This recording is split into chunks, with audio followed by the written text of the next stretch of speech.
Assalamualaikum warahmatullahi wabarakatuh. Pada kesempatan kali ini, saya akan membahas mengenai pencemaran lingkungan, lebih khususnya lagi ke pencemaran air. Mari sama-sama kita saksikan video berikut ini.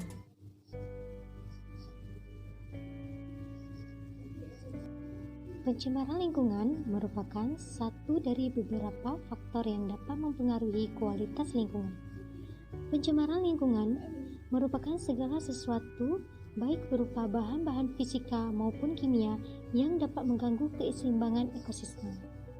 Menurut Undang-Undang Republik Indonesia Nomor 23 Tahun 1997, pencemaran lingkungan adalah masuknya atau dimasukkannya makhluk hidup, zat, energi, atau komponen lain ke dalam lingkungan hidup oleh kegiatan manusia, sehingga kualitasnya turun sampai ke tingkat tertentu yang menyebabkan lingkungan hidup tidak dapat berfungsi sesuai dengan peruntukannya. Jadi, pencemaran lingkungan terjadi akibat dari kumpulan kegiatan manusia dan bukan dari kegiatan perorangan.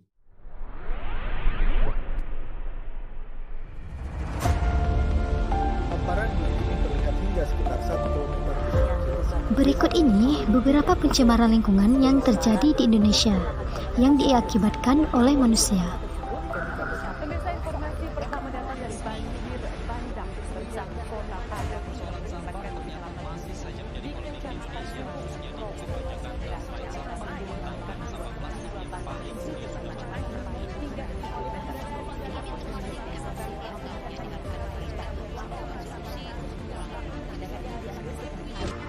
Berikut ini beberapa kumpulan foto dari pencemaran lingkungan yang terjadi.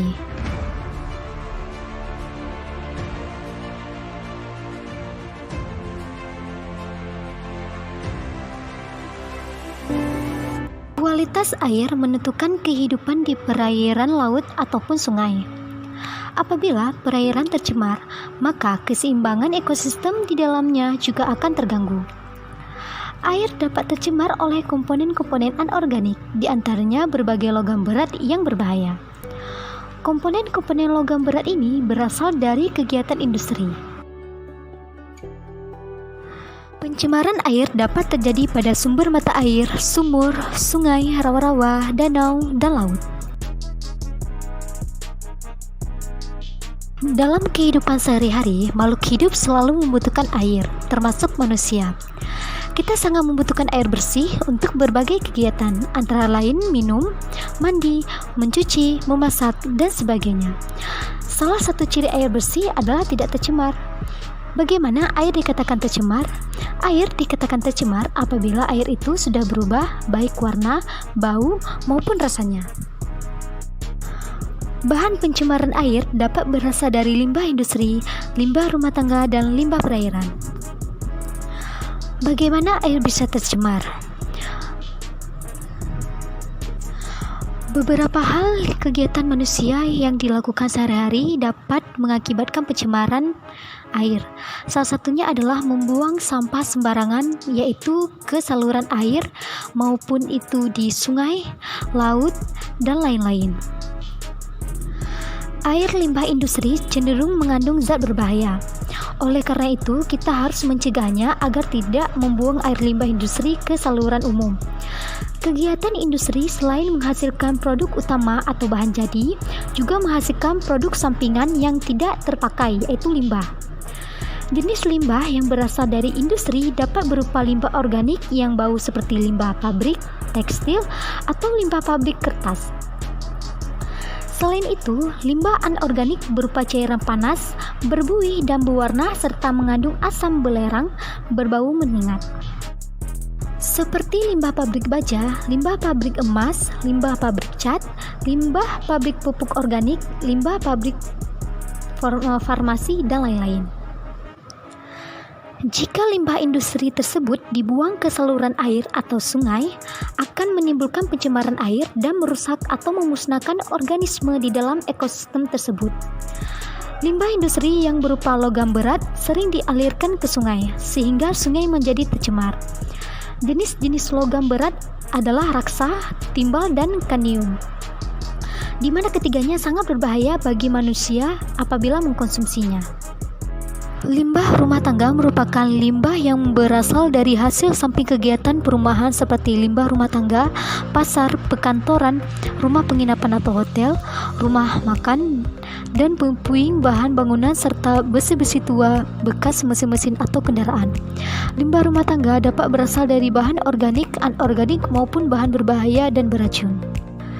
Air limbah pertanian sebenarnya tidak menimbulkan dampak negatif pada lingkungan, namun dengan digunakannya fertilizer atau pupuk sebagai pestisida yang kadang-kadang dilakukan secara berlebihan sering menimbulkan dampak negatif pada keseimbangan ekosistem air.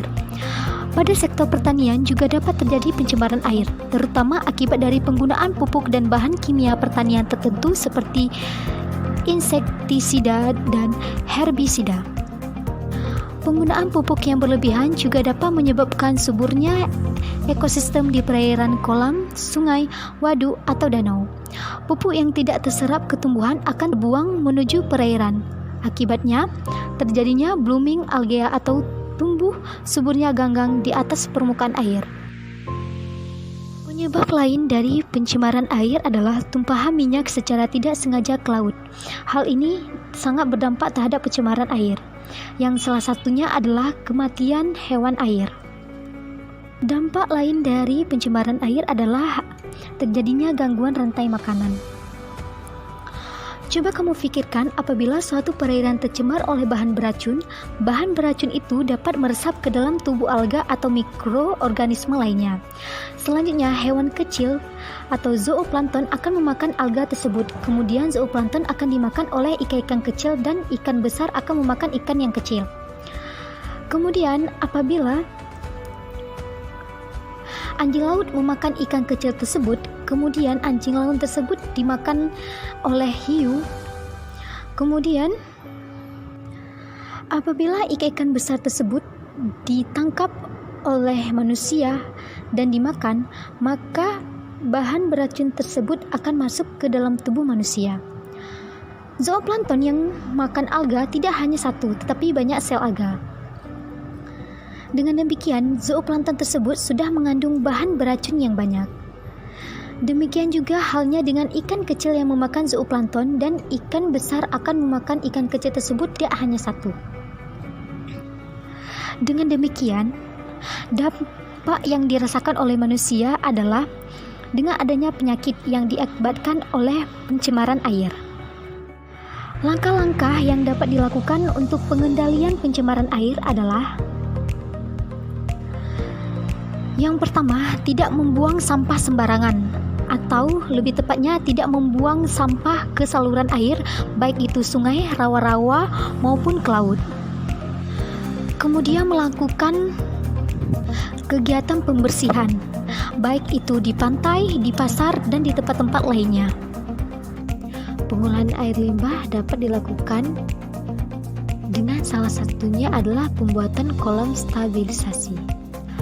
Dalam kolam stabilisasi, air limbah diolah secara alamiah untuk menetralisir zat-zat pencemar sebelum air limbah dialirkan ke sungai. Kolam stabilisasi yang umum digunakan adalah: yang pertama, kolam anaerobik; yang kedua, kolam fakultatif atau pengolahan air limbah yang tercemar bahan organik pekat. Kemudian yang ketiga, kolam maturasi atau pemusnahan mikroorganisme patogen. Kolam stabilisasi ini dapat digunakan oleh semua kalangan karena mudah memilikinya dan murah harganya. Dalam pertanian, tidak menggunakan obat-obatan pembasmi hama penyakit seperti pestisida. Penggunaan pupuk secara tidak berlebihan. Dan mematikan keran air bila sudah digunakan. Demikian paparan yang dapat saya jelaskan. Lebih dan kurang saya mohon maaf.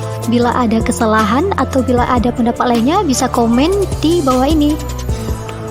Assalamualaikum warahmatullahi wabarakatuh.